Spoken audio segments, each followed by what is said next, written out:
Baik, selamat malam. Assalamualaikum warahmatullahi wabarakatuh. Salam sejahtera untuk kita semua. Om Swastiastu, Namo Buddhaya, dan salam kebajikan. Saya Fatoni Cahyawijaya. Kali ini akan mempresentasikan terkait analisa perbandingan indikator makroekonomi pada negara kita Indonesia dan Thailand. Baik, langsung saja pada indikator yang pertama, yaitu indikator pertumbuhan ekonomi. Pada tahun 2021, Indonesia memiliki pertumbuhan ekonomi yang lebih baik dibandingkan dengan Thailand.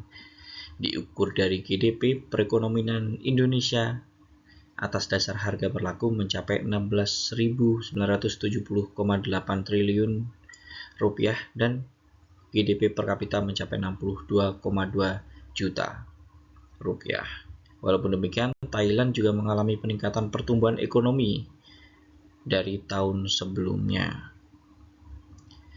Indikator selanjutnya atau yang kedua adalah inflasi.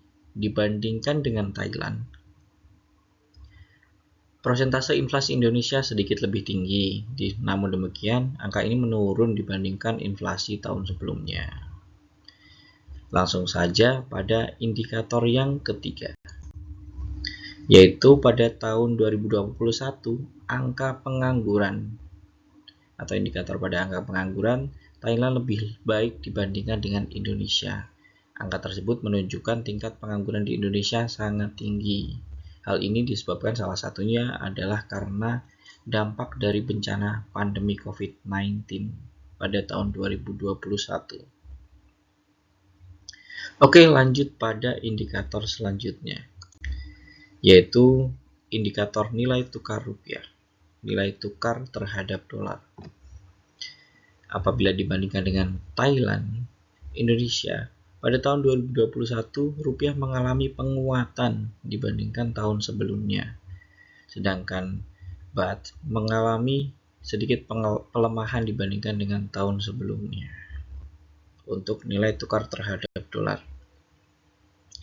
Lalu selanjutnya adalah suku bunga. Suku bunga yang tinggi umumnya terjadi karena inflasi tinggi dan diiringi dengan kenaikan bunga pinjaman.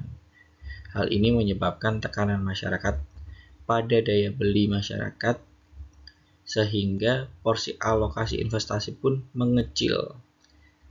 Terkait hal tersebut, pada tahun 2021, Thailand dibandingkan dengan Indonesia lebih baik dari sisi suku bunga. Oke, pada indikator selanjutnya, yaitu terkait GDP per kapita dan GNI per kapita. Kali ini Indonesia masih di bawah Thailand. Namun demikian, Indonesia mengalami kenaikan dari tahun sebelumnya, yaitu 11,26% pada GDP per kapita dan kenaikan pada GNI per kapita yaitu 9,83%. Lalu untuk indikator selanjutnya, yaitu hutang. Pada tingkat hutang, Indonesia masih lebih baik dibandingkan dengan Thailand pada tahun 2021, di mana persentase tingkat hutang terhadap GDP masih di bawah Thailand. Selanjutnya, pada indikator perbandingan rasio perdagangan dalam prosentase. Dalam rasio perdagangan 2021, Thailand masih jauh di atas Indonesia, namun di tahun 2021 ini rasio perdagangan Indonesia mengalami kenaikan yang cukup signifikan, yaitu sebesar 7,23%.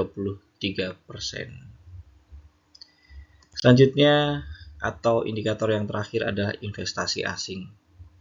Pada investasi asing sangat menentukan lajunya pertumbuhan ekonomi yang pada gilirannya akan mempengaruhi pula kinerja ekonomi dengan penciptaan lapangan kerja yang baru, mempertinggi pula kinerja ekonomi daerah, mempertinggi daya beli masyarakat dan juga angka kemiskinannya mengecil. Pada tahun 2021, investasi asing di Indonesia cukup tinggi dibandingkan dengan Thailand. Hal ini memberikan dampak positif terhadap pertumbuhan ekonomi khususnya di Indonesia. Baik, itu saja yang dapat saya sampaikan terkait perbandingan makroekonomi antara dua negara, Indonesia dan Thailand. Apabila kurang lebihnya, saya mohon maaf. Wassalamualaikum warahmatullahi wabarakatuh.